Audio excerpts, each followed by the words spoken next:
Welcome to the Deep Dive.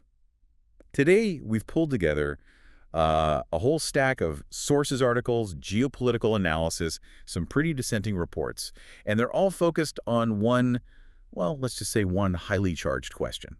Right, and our mission really is to analyze this material it fundamentally challenges how we even define America's closest ally. Exactly. Specifically, it's this contrast between the state of Israel and the state of Qatar. And the sources we're looking at, they float this extremely provocative idea. What if the United States decided to fundamentally reevaluate its main ally, shifting that title, that designation, from Israel to Qatar? It's an idea that, as you can imagine, and as the sources point out, gets instant, really visceral reactions. Oh, absolutely. The conversation just gets shut down with political labels right away. So to get past that, we have to adopt the strict framework that the sources themselves set up. The whole evaluation is done purely through the lens of maximizing, quote, American interest. And America First perspective, as they call it. Precisely. Which means stripping away the historical arguments, the moral arguments, and just focusing on three specific criteria for what makes a useful ally. And those are? Access to critical natural resources, especially energy, a strong military presence and operational capacity, and then significant financial or manufacturing power. Okay. And just quickly, before we dive into Qatar and Israel, the sources do mention two other countries that technically fit those criteria. Russia and Venezuela. Right. Russia has the landmass, the minerals, the military. Venezuela is sitting on the largest proven oil reserves in our hemisphere. But the sources dismiss them almost immediately as immoral for the purposes of a U.S. alliance and then move right on. Okay, so let's start where the rubber meets the road. Yeah. Strategic utility. Mm-hmm. And, resources. If we're just looking at military presence, not who would win in a fight, but just strategic location and access. Yeah. How do Israel and Qatar compare? From a purely logistical point of view, Qatar is basically irreplaceable for current U.S. operations. Why is that? They host the largest U.S. airbase in the entire region, Al Udeid, which is right outside Doha. Right. It's a massive operation. You're talking about around 10,000 American troops stationed there. And this is critical pitter. Qatar bears a huge portion of the cost of running and maintaining that base. So that gives the U.S. guaranteed reach into the Middle East and Central Asia. It does. Now, you compare that with Israel's contribution to U.S.-led conflicts, especially, as the source points out, ones the U.S. may have entered on Israel's behalf. And what's the verdict there? The sources are pretty blunt. They say basically no troops ever, maybe, a troop or two and advisors or something. But they're not a staging ground for forward U.S. deployment in the same way. So that really sets the stage for a kind of strategic dependence. Let's pivot to physical resources.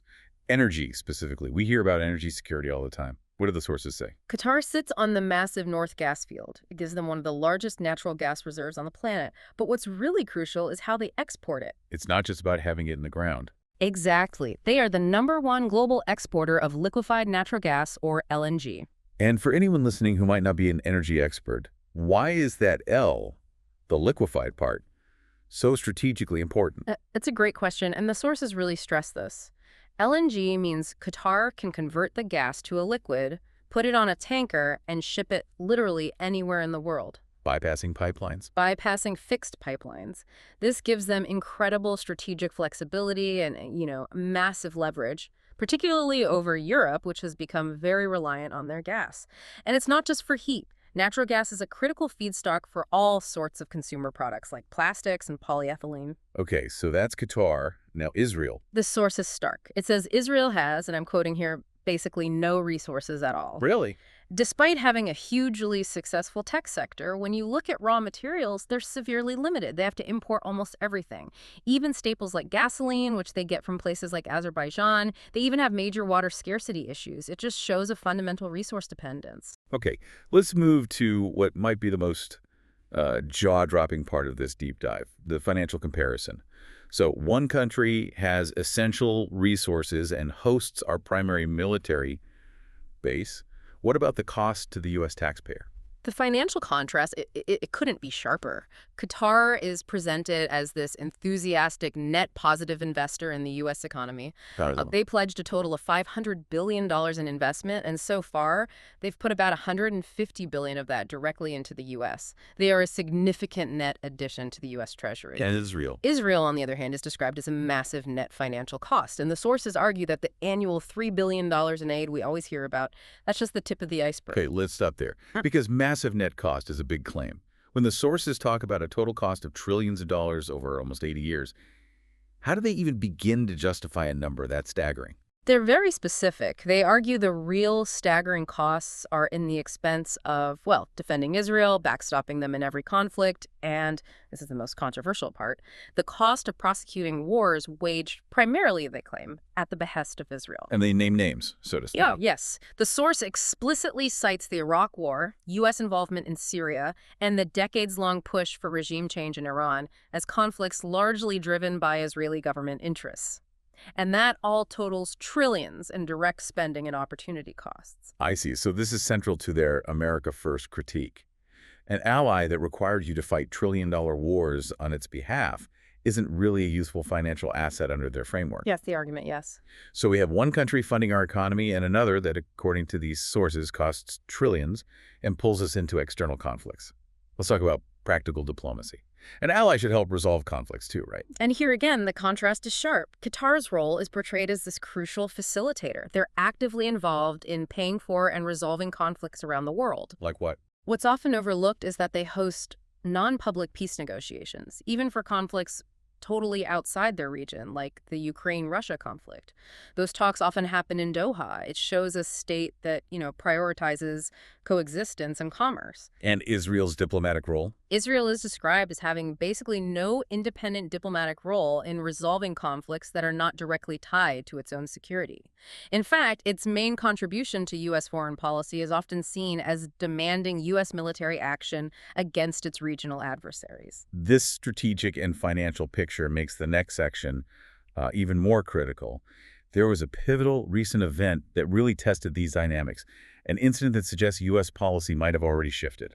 It happened on September 9th. The sources detail an event where Israel bombed Qatar. There were casualties right in downtown Doha, not far from the emir's house. And the purpose of this attack? According to the source, it was specifically to assassinate Hamas negotiators who were in Doha for Trump-backed peace talks with Iran. So wait, one U.S. ally, Israel, attacks another U.S. ally, Qatar, at the very place where the U.S. has 10,000 troops stationed and where the host is footing a lot of the bill. What was the U.S. response to that? The response was definitive and highly strategic. Shortly after the bombing, President Trump issued an executive order. It was titled, "Assuring the Security of the State of Qatar." What does it say? The language is a profound commitment.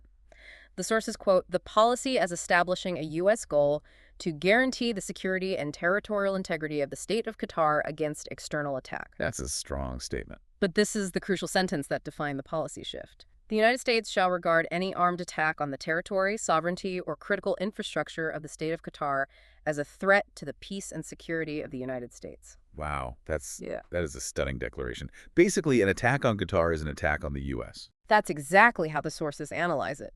They present this as Trump explicitly taking Qatar's side over Israel's. It was a security guarantee for Qatar and a clear warning shot. If Israel were to attack Qatar again, the U.S. would see it as tantamount to an attack on itself. So in the source's interpretation, this executive order legally enshrines Qatar as the ally the U.S. will defend over any other regional actor. A huge policy realignment. A profound one, yes, based on military necessity. Okay, let's shift gears a bit to a more controversial topic, social values. The sources included a very specific and, frankly, provocative comparison here. Now, if the framework is strictly military and financial, why even bother with subjective things like abortion policy or family values? That's a fair question. The sources seem to include this comparison to try and neutralize the biggest non-analytical defense of the status quo, the whole moral high ground argument. That's our point. The argument is that if the choice is just between, say, conservative Islamic Qatar and secular liberal Israel, they wanted to show that the U.S. political base that supports the allyship for moral reasons might actually align more with Qatar on some social issues. How do they break that down? They note Qatar is an Islamic state, socially conservative by Western standards, no large pride parades, no government-subsidized abortion, but regionally they're considered liberal. Women can drive, travel without an escort, and then the source makes the inflammatory claim that Qatari social values are very similar to those of many Trump voters, strong emphasis on marriage and family. And how is that contrasted with Israel? It's contrasted with Israel, where Tel Aviv is described by the source as potentially the world capital for drag queen story hours, and where Israel offers government-subsidized abortion on demand.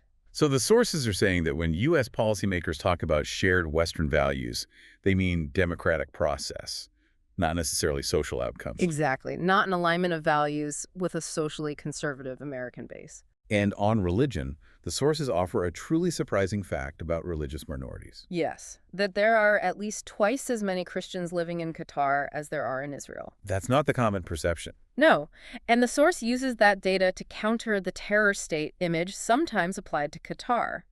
While both are states with official religions that discourage conversion, a Jewish state versus an Islamic state, Qatar is home to many Christian churches, often on government-granted land. It directly challenges that narrative. Now, let's tackle the source's deep criticism of the justification for supporting Israel. They argue the moral case has completely, quote, evaporated after events in Gaza. Right. The source material contends that the old rationale, the claim that Israel is a uniquely moral nation, is just no longer defensible given the staggering civilian casualty count. So what's left, according to them? The justification, they argue, has collapsed into a purely theological one. They cite examples of U.S. politicians invoking God and the Bible to command support for Benjamin Netanyahu's government, regardless of its policies or actions. The sources detail the scale of destruction in Gaza, noting that tens of thousands of children and non-combatants killed. And this is by a military known for its precision targeting. How did the sources analyze that outcome? Their conclusion is explicit. Given the military's advanced capabilities, the massive scale of civilian death could not have been accidental or mere collateral damage. They see it as intentional.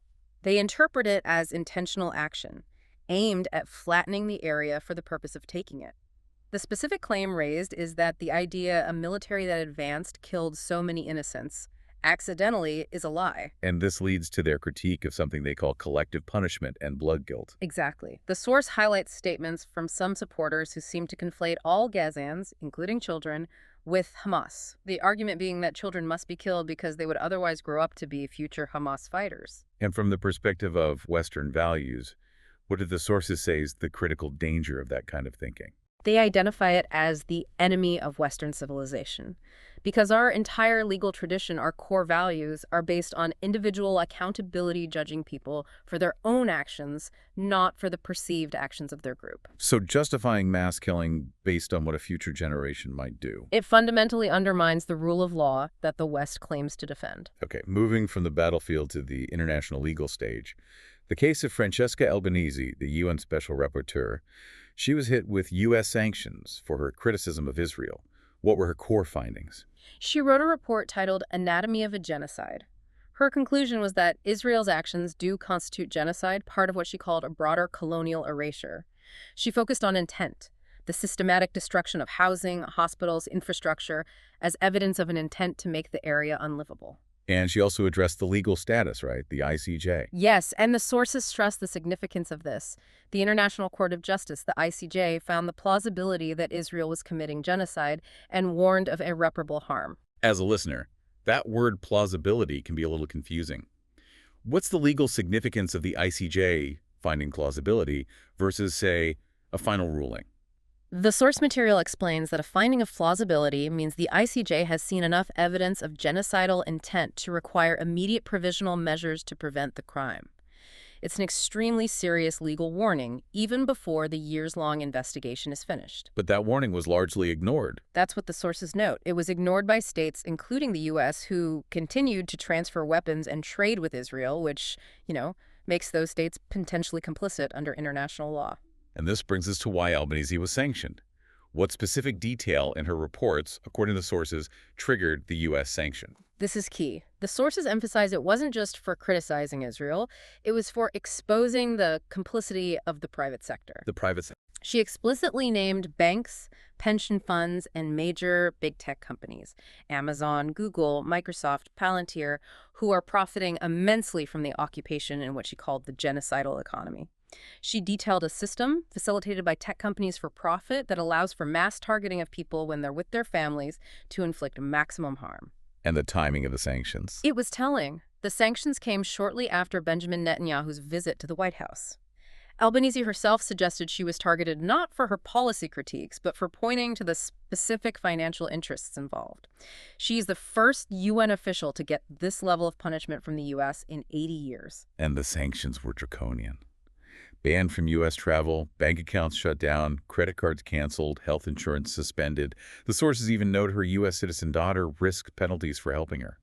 That's a powerful mechanism of suppression. It is, and the sources tie this back to the broader political environment, how European and U.S. states have suppressed protests, criminalized activists, even made boycotts of Israel illegal, using accusations of anti-Semitism and supporting terrorism as the justification. This entire deep dive has been an exercise in, well, challenging the status quo.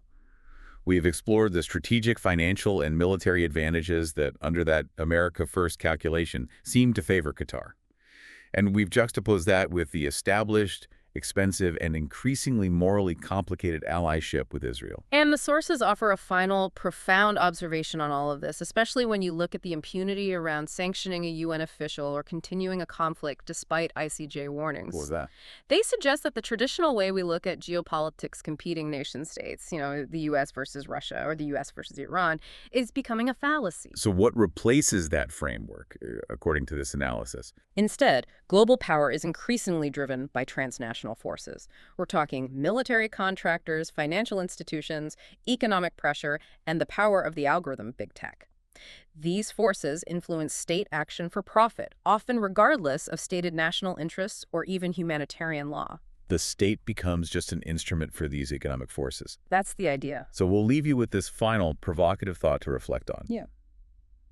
If the loyalty of our government is now increasingly determined by the economic interests of global corporations, banks, big tech, arms manufacturers, rather than strict national interest or shared humanitarian values, what does that mean for the future definition of an ally?